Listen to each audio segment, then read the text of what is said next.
Боимся, понимаете, вот за это боимся, что будет с нами. Вот за это боимся. А так-то тепло, отопление есть, ну, вода, все есть, но боимся. Мы же не будем так-то наверху, что творится. Видите, что? Здесь опасно даже жить.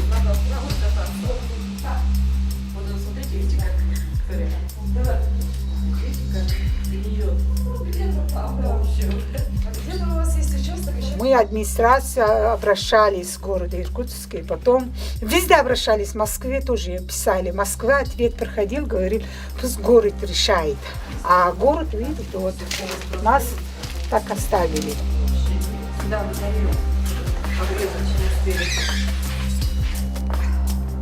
Хорошие им дали нашему дому.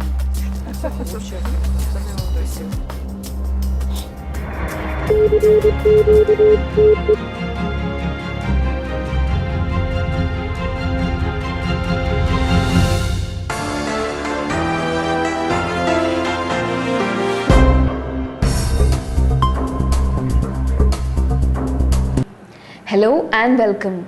This is Aishwarya Mary George and you're watching It's Tomorrow News.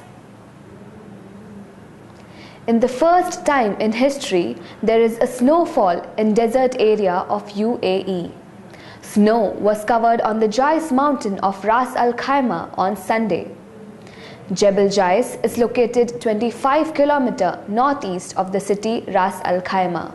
It is situated at a height of 5,700 feet. 20 years ago, hail had fallen, but for the first time, Mountain's peak was covered with snow with thickness of 20 centimeter. Snow covered an area extending over 5 km. And the temperature had dropped down up to -5 degrees Celsius. Temperature in UAE during winter is as low as 12 degrees Celsius and summer can be as hot as 50 degrees Celsius. People just could not believe to see white and fresh snow instead of yellow dry desert. On Friday since afternoon the snow was falling and after that freezing cold climate was experienced. For the rest of the UAE there was heavy rain coupled with thunder and lightning, and in Sharjah's Al Khan area it hailed for approximately 20 minutes on Friday night. Heavy rains have caused hundreds of accidents on roads due to unexpected climatic condition. Forecasters said that the region's cold spell would probably end by next week. That's all for now. For more updates, stay tuned with us. It's Tomorrow News. Aishwarya Mary George.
A heat wave in India has meant even the roads have melted.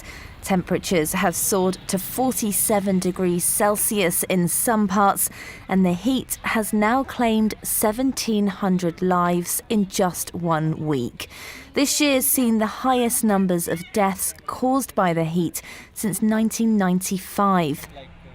The searing weather has left tens of thousands of people in New Delhi without power supply due to an overused electricity grid.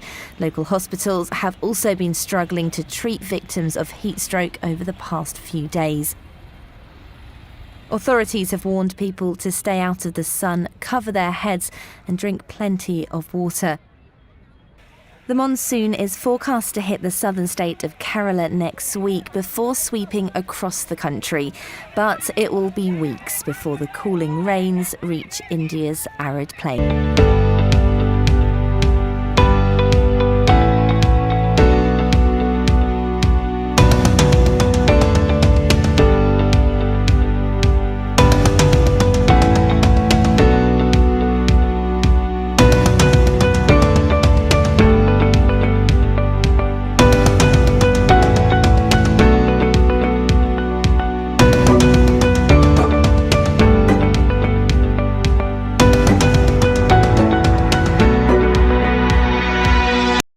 This disturbing video is causing uproar. Everybody here is dead. Greg Woodcox led a caravan of friends out of the fire zone in the town of Paradise, but they were overtaken by the flames and caught in a death trap. I'm so lucky to be alive. I went down the canyon into a creek. It came over me and I thought I was going to die. When he returned to the scene, he found his truck, which he fled from as flames closed in, and he found that not one of his friends had made it. There's a bunch of dead bodies here. We got trapped. Oh, nobody made it down here. We won't show you the most harrowing moments, but they are causing outrage on social media. So insensitive, goes one typical comment. But others are defending the video, including one firefighter who says this is what the public needs to see. The video was posted by Greg Woodcox's nephew. He spoke with our Jim Murray. Why did you post it? I know a lot of people are really up in arms. They say you shouldn't have posted that. Right. No, I've gotten a lot of flack because of that. And I was weighing the good with the bad. And he wanted it out there because he wanted it to be like a warning to anybody that doesn't listen to these evacuation orders.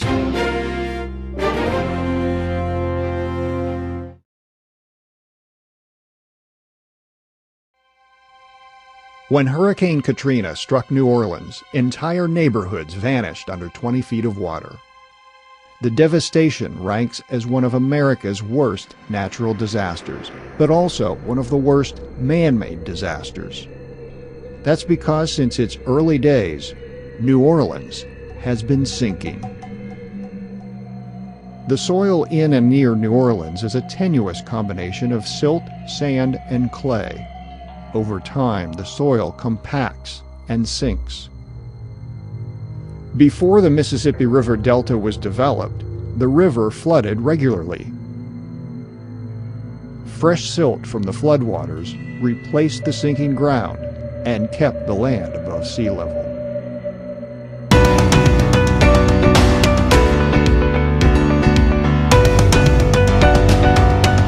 A tragic scene. Entire cities flooded, entire towns inundated, an unending stream of floating debris.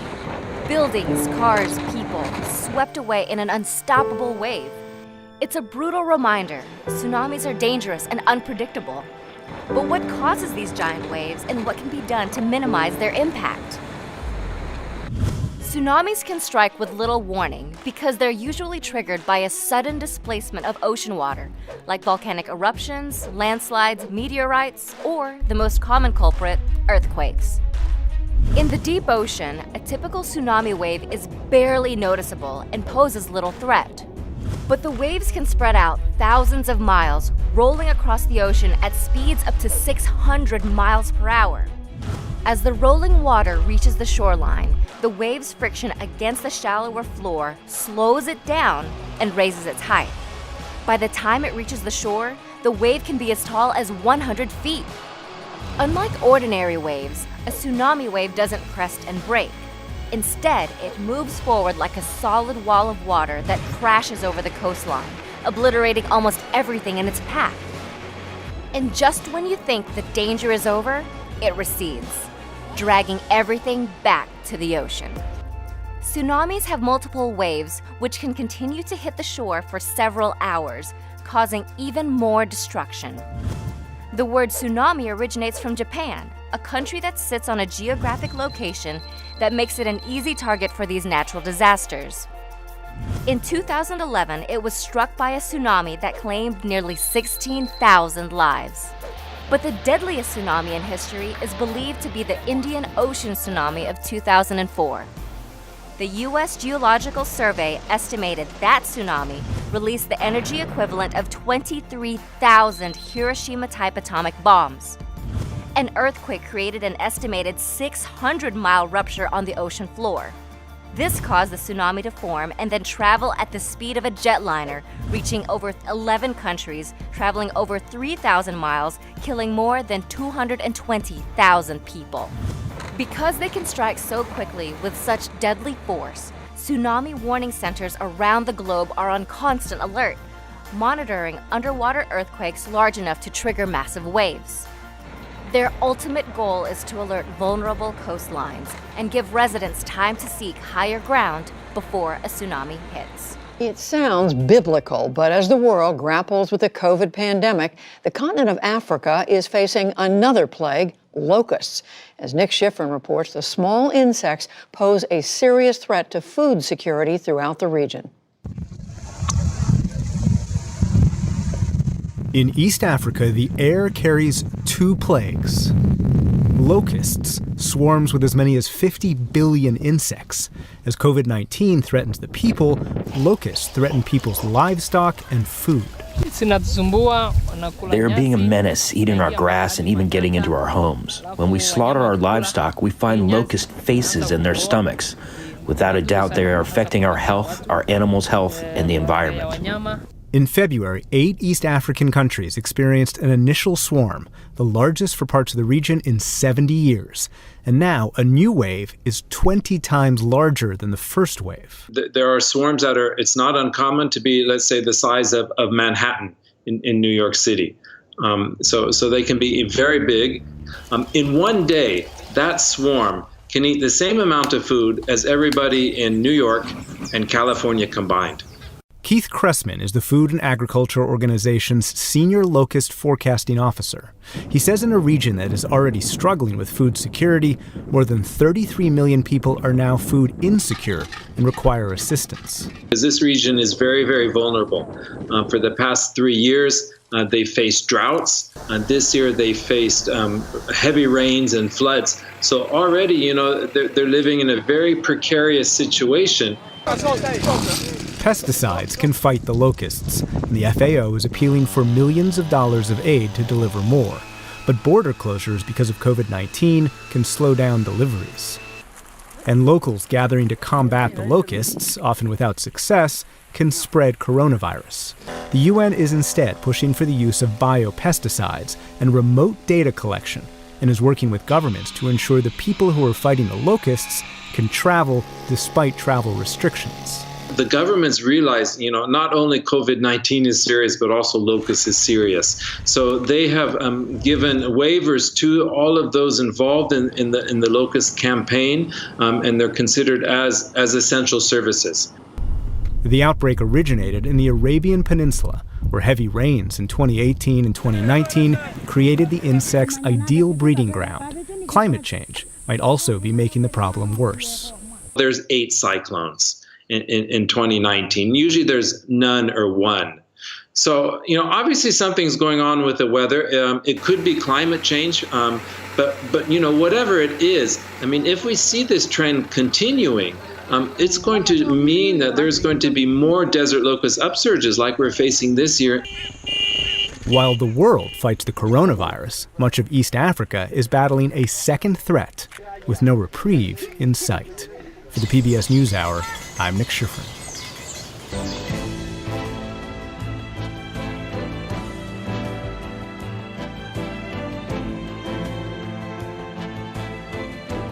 Got basically 1 day of sunlight left. We've got the fissure to do, and that's it. We can't fail. This is it. Today is 1 day and 1 day only. But now there's another obstacle.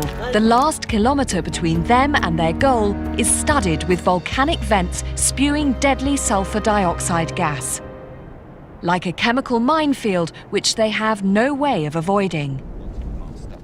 So, carrying gas safety monitors, Dougal and the team set off on the final leg of their journey. Walking in with your detector, I feel almost like a canary heading into a coal mine. Hopefully I won't be a dead canary. What Dougal doesn't know is that the rest of his vital mapping kit has finally left base camp and is on its way. Though there's no guarantee it will arrive in time to use it before it gets dark. However, after a highly stressful and demanding 3-day journey, Dougal is about to get his first sight of the Dabahoo earthquake fissure. Well, we've still got some fairly low readings, which is good, but we've got to be close. I mean, just keep monitoring it. Oh, you are kidding me. Dougal. Absolutely awesome. I was expecting a small crack in the ground. Oh my Lord, this is fantastic. It's up there in the Hall of Geological Fame, I think. My Lord.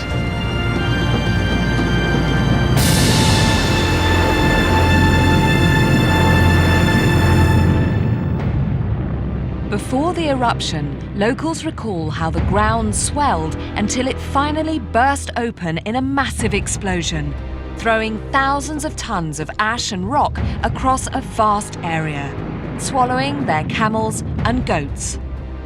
This vast crack in the earth is all that was left behind. To think this has happened, excuse me, I'm out of breath actually with excitement at this stage. To think this happened overnight, this is the stuff of Hollywood. When you're a kid and you see those movies of streets breaking apart, this would have just opened up and ejected a whole heap of magma. This is just phenomenal. I really hope we can get some really good stuff out of this, because having got here now, I wish we could stay 3-4 days, maybe even a week. This is just geologic heaven. Oh, this is fantastic. There are only a few hours of daylight left for Dougal to make his scan, but at least all the kit has now finally arrived. This unit here fires millions and millions of laser points in a 360 direction to build up a complete 3D picture of the landscape around it. The final thing we need to do is to fit a camera to the top, and what we'll do is we'll take high-resolution digital photographs, and the computer software will then be able to merge the picture with the scan, and that's when things get really exciting. The reason the 3D scan is so important is that it creates a snapshot of the exact state of the fissure at the moment. Because if, as Dougal suspects, the Earth's crust is breaking apart here, measuring it now will help geologists understand how fast that process is moving. So to work out if the fissure is getting deeper, wider or longer, a 3D model is needed, and that's what Dougal hopes to make. The only problem is he'll have to get himself and his laser scanner 60 meters down there before it gets dark. And there are no stairs. We're going to put a line, and it's like a cable car, if you like, going across a cable. And that cable will control from here. Okay, so we'll release the tension, and that cable will slacken. And so the person that's gone to the middle will get lowered down in the middle of the V, if you like. Whilst getting inside is a big safety concern, the deadly gases that lurk below are an even bigger worry. As well as sulfur dioxide, there's the threat of carbon monoxide and hydrogen sulfide, all of which will kill. Dougal has completed the scan of the rim of the fissure and is ready to get down inside for the final part of the picture. But before Dougal is allowed in, expert rigger Mark Diggins must first test the rig and the gas levels. Give me slack on the weight. Okay, faster. That's good. Mark is going where no man has gone before. Okay, more. On the right. Take it up because you're in the wind.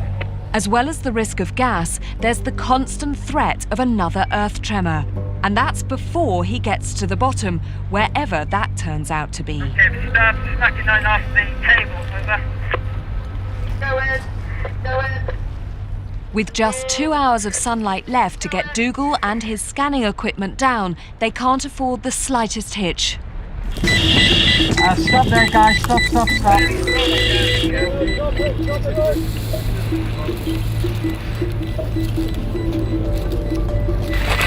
That doesn't sound good. I mean, one of his meters are going off. Mark, is that one of your gas meters alarm? Yes, it is. It is. The alarm means there's deadly gas, but no one knows which one. And there's a lot that could be going wrong down there. Back at the cable. Wait, I gotta focus for a sec. Okay. How many more people on the cable?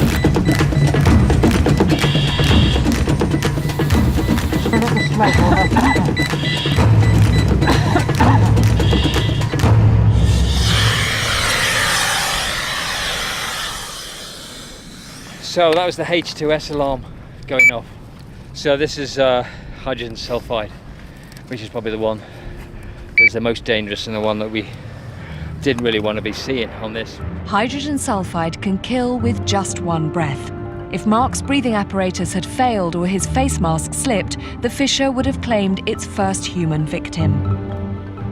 Pretty much they say the last thing you'll ever smell is the smell of rotten eggs, which is H2S, and it's enough to kill you.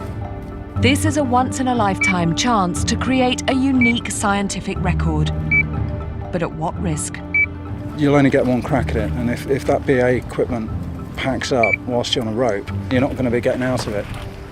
We've taken the right precautions and made the right measurements to ascertain that it's not a particularly nice place down there. And so I don't think we should pursue going in there any further. This is a massive disappointment for Dougal. His only hope now is that he can salvage something from the scans around the edge of the fissure. Hey, come and have a look at this. We just got the first scans up. I mean, it's raw data at the moment, but so, I mean, if this scan's worked, hopefully the other two have worked, and we'll basically be able to stitch all three together. I was worried for a few minutes there that we wouldn't get anything such a rush. today, It was such a rush. I mean, I'm happy for you guys. This is good. Results, Steve. Good. Despite having to abandon the final descent, the scans from the edge have produced an almost complete 3D snapshot of the earthquake fissure, the first ever. Armed with this first baseline model, the rate the Horn of Africa is separating from the continent can now be plotted.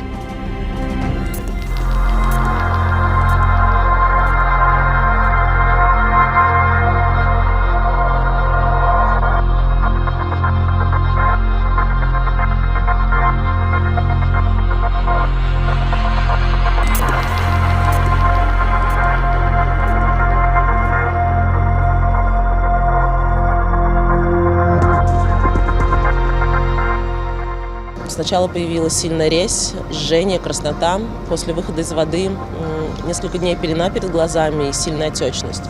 Впоследствии сильно упало зрение, то есть стало сложно различать предметы даже на близком расстоянии.